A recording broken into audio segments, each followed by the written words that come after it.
So ayan, magandang buhay mga kakosa. Nandito tayo ngayon sa sabungan ng San Jose, Batangas. No, yung first fight natin, nanalo na. Bali, mag-iintay pa tayo ngayon ng second, third fight natin. Pero sa huli tayo nilagay ng pinsa nating kalokohan. No, mga kakosa. George, bali, tayo ngayon? Waiting tayo sa second fight, pero pang 116 pa. Labas kung nanalo natin. Pakita natin sa kanila yung nanalo natin first fight. So ano man ang kalabas ito mga kakosa, papakita ko sa inyo. Manalo matalo, papakita ko sa inyo. Manalo natin first fight, no? Yan. Yan ang first fight natin. Pakita mo mukha na. Yan. Yan siya, okay? Tapos mamaya, sana samahan tayo ng swerte. Dahil yung laban dito mga kakosa, hindi din basta-basta. Kakosa, mga big time din ang dito, kaya pag nasungkit natin to, isang malaking karangalan natin, no? Ayan. Mamaya tuloy uli natin. Nakita na kami ni TJ Bertusio, ni Bully. Sayang ang tato. Ayan mga kakosa. Sana magkaroon tayo ng magandang score. Mas maganda akong champion. At tayo naman lahat ng pinapangarap ng mga naglalaban, yung mga champion tayo, no? So ito mga kakosa, nagpakain tayo ngayon ng manok para sa pointing ng manok natin kasi abutin pa to ng mga alauna ng madaling araw. So hindi tayo pwedeng masira sa pointing dahil stag to. Doon na yun ang pinakamahirap talagang pointing, ito mga stag. Ito yung ito yung ating second fight. Kinulayan ko lang yung paa mga kakosa. Yellow legged po ito. Yellow legged ka kakosa. Yan. Ito naman yung third fight natin. Ito, kinulayan ko din lang ang paa nito mga kosa.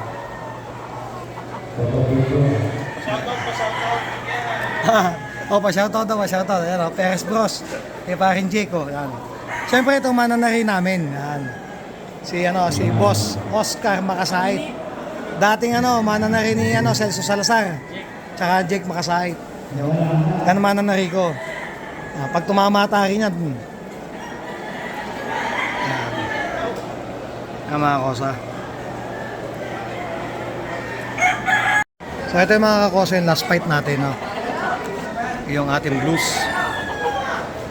Ito yung ating blues. Yan, sana mga kakosa, samahan tayo ng swerte, masungkit natin. Sa isang malaking karangalan to kung magcha-champion tayo dito dahil daming big boys hindi dito.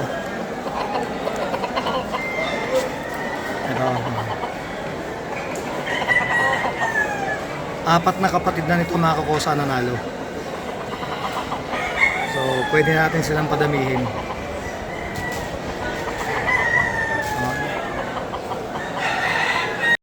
Ayan nagpapasalamat ang aking kaibigan TJ Bertusio. Thank you Enik. Ako sa game farm ng aking pinsan na Playmates ang gusto niya. Sayang ang tata. Ayun. Sige. Thank you sa lahat na sumali. Thank you. Love na love ko kayo. Yan, magandang buhay mga kakosa. Pasensya na kayo, halos 2 weeks tayo na hindi nakapag-upload sa YouTube channel natin. At medyo busy talaga, tsaka medyo may pinagdaan ng konti. So hindi kagad makapag-upload. Ang score natin mga kakosa doon, 2 wins, 2 loss. Kinapos tayo mga kakosa, sayang nakauna na tayong dalawa. No, good luck sa mga nag-champion. Congrats pala sa mga nag-champion doon. At ganyan tatandaan nyo mga kakosa, ang sabong may panalo may talo, no? So kung ayaw nyong matalo, huwag tayo maglaban. Pero kung handa naman kayo sa resulta, maging masaya lang kayo. At syempre, doon naman tayo masaya, no? Yung magsabong, masaya tayo na na nagagawa natin yung gusto natin, pero dapat talaga yung sa tamang proseso. Sa sabi yung tamang proseso is yung yung wag kang pumusta ng malakas. Kasi ako medyo malakas ako mumusta no? Kailangan siguro medyo hinahinaan natin ng konti. Kaya mga kosa, tayo sinasabi natin ang totoo. Yung nananalo tatatalo. Tatandaan nyo, hindi porkit winning line is hindi natatalo. Si winning line uulitin ko, natatalo kaya lang siya natawagang winning line dahil mga kakosa lamang sila sa panalo. Kaya mga kakosa, tingnan mga tao natin, papakita ko sa inyo. Ayan mga tao natin. So may nagkakalaykay doon. Si Kendall naman nagdi-disinfectant. Yan, nagdi-disinfectant si Kendall. At syempre yung bata nating isa, ayan ang ginagawa. At syempre yung isa nating bata, yun nagluluto naman ng merienda. Yan, nagluluto siya ng merienda. Saging. Yan mga kakosa, ganito kasi pag ang mga tao natin. Yan, ganyan sila kasipag. Talaga, anong oras na ngayon? Time check tayo, 3:35. Pero kahit nasa kainitan sila gumagalaw. Mga kakosa, yan. Bali ito na lang mga kakosa, magandang may papayo ko sa inyo. No? Gaya ng sabi ng iba or ng ibang big boys,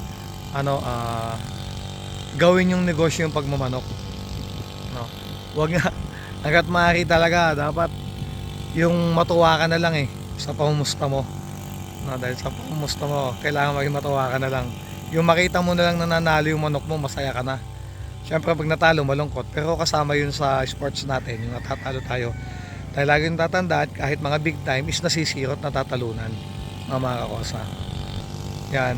At ulitin ko ulit, tanggap natin ng pagkatalo at mas magaling ang nakakalaban natin. No? Tsaka ano mo pwede natin sabihin yun.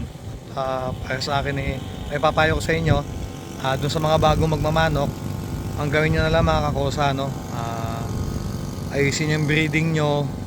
Tapos mga kakosa, magbenta kayo ng manok. Yan ang may papayo ko. Kasi sa ngayon mga kakosa, ang pagsasabong or ang pagmamanok, isang napakalaking negosyo na. Isipin nyo, kapus at kapus pa din sa manok ngayon. Kung isipin mo, sa daming breeder, kinapus pa din.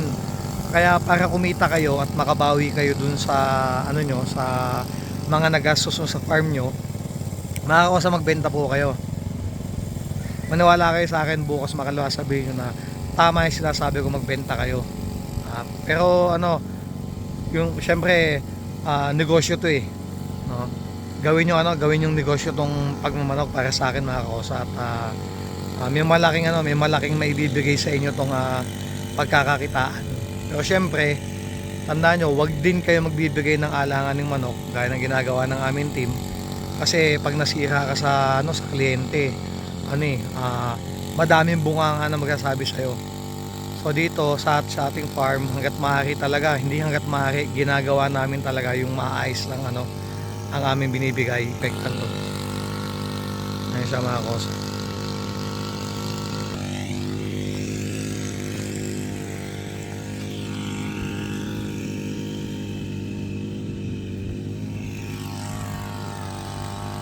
Mga kakosa pati, hindi tayo nahihiyang magsabi or mag-post na tayo ay natalunan ng manok. Tatandaan nyo mga kakosa, walang breeder o walang magsasabong na hindi natatalunan. Sa akin, ako yung tao na wala akong pakialam kung hindi kayo sa akin bumili. No? Sa akin wala akong pakialam. Kasi basta ang alam ko lang sa sarili ko, pag may bumili sa akin, binibigyan ko na maayos. Pero syempre, hindi ko masasabi kung mananalo sila o hindi. Ang hanapin yung breeder mga kakosa, yun talaga nagsasabi ng totoo. Yung sinasabi yung pag may laban sila, natatalo or nananalo. Kasi ulitin ko, paulit-ulit kong sasabihin, walang breeder na hindi natatalunan. Kahit sinong Poncio Pilato pa yan mga kakosa, matatalunan at matatalunan yung mga yan. Dadaan din sa kanila yung part na masisiro. So magcha-champion din sila. Syempre parte yan ng pagsusugal or parte yan ng sports natin na pwede tayo mag-champion, pwede tayo masiro, or pwede maganda lang score natin, pwedeng hindi din masyadong maganda. No? Yan, mas masarap mga kakosa kumuha dun sa breeder na talaga na na nagsasabi ng totoo.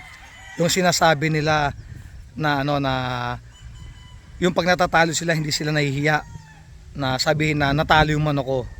No? So ganun tayo kahit talo, nakatawa lang tayo no? Bakit pa? Siyempre, bibili ka sa breeder na magpo-post, hindi natatalunan. Sinungaling yun, mga kakosa. Tandaan nyo, yan sa Facebook, no? Yung post lang ng post ng panalo, kasi sinungalingan yun. Hindi ako naniniwalang post panalo yung laban ng mga yon. Yun ay malaking kasinungalingan. Kaya lahat yan, mga kakosa, lahat ng breeder o lahat ng mga, kahit big boys pa yan, sinong Poncio Pilato yan, matatalon at matatalon yan, mga kakosa. Kaya maging mapagmatsyag kayo, mga kakosa, no? Mga kakosa, yung mga kalaban natin, naghanda din po yung mga yan, no? Yung mga kalaban, mga naghanda yan. Tapos sa mga manok na mga yan is mga winning line din yung kanilang mga nilalaban. Saka syempre magagaling na laban ng mga yan. Kaya kumbaga swertihan na lang, swertihan din. Kasi kung wala ka naman swerte, kahit ang manok mong pinakamagaling na sa buong mundo at walang swerte, patay din yan. Kaya kailangan talaga kailangan din talaga na may swerte. At lagi niyong tatandaan, pag sumaba kayo sa sabong, tanggapin nyo kung ano mga resulta ang lumabas sa inyo. Pero syempre, pag-aralan nyo din bakit kayo natalo, no? Kasi magtataka ka bakit ka laging talo eh, no? Syempre, kailangan mo i-motivate yun kung paano gagawin mo. Kaya dapat tutukan mo at makikita mo naman yung pagkakamali mo eh. Kasi wala namang pagkakamali na hindi mo nakikita. No, kung pumalo ba ng ayos yung manok mo, kung off ba yung manok mo, kung tama ba yung pagpo-pointing mo, ikaw ang makakasagot niyan. Kasi ang manok ay lalo ang stag, napakahirap po niyan. Kasi ang stag talaga, mga kakosa, lalo pagka madaming sultada, nandiyan na yung off, no? Kaya dapat po mas pag-aralan pa natin. Manood tayo sa YouTube channel ng mga big time. Madami kayong matututunan doon sa mga YouTube ng iba nating mga kasama sa YouTube. Yan, panoodin nyo. Madami kayong matututunan dyan, mga kosa. Yung mga baguhan, manood kayo. Pagtagpi-tagpiin nyo yung mga napapanood nyo. Mga kosa, mayroon pa tayong ilang manok dito, yung mga lumugon. Yan, meron dito yung mga naglugo nating manok. At meron pa tayo dito, mga kakosa, na saktong 5 months bukas, dahil 17, may 17 born sila. Kaso hindi sila, mga kakosa, banded dahil di ko na pinabandidan dahil pang materialis ko talaga sila. Tapos nandun yung mga panlaban natin. Yan, yung mga panlaban natin. Yan, pakita ko sa inyo yung ating mga 5 months old. Ito, nandito sila. So ito, mga kakosa, yung 5 months old natin. Medyo okay na sila. Ayan, mga 5 months to. Ayan, 5 months old. Ang golden boy natin. Mga bata pa talaga eh. Ayan. Katatali lang nito eh. Ayan sila, mga kakosa, 5 months old.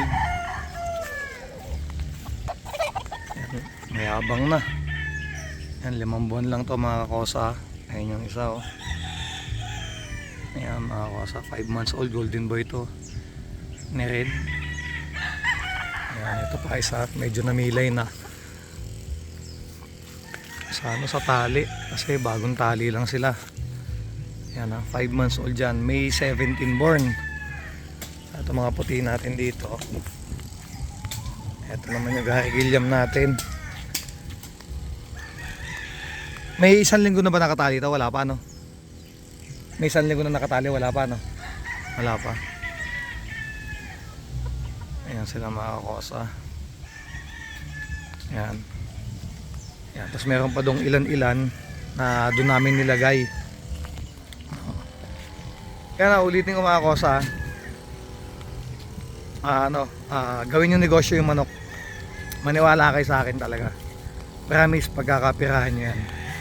Pero syempre, kumuha kayo ng maayos sa materyales kasi wala din naman bibili sa inyo basta-basta kung hindi maayos yung magiging alaga nyo. Ayan. Maraming salamat po sa inyo. Salamat po sa patuloy na pagsuporta sa aming team lagi. Ayan, mga kakosa. God bless po sa inyong lahat. Maraming salamat po.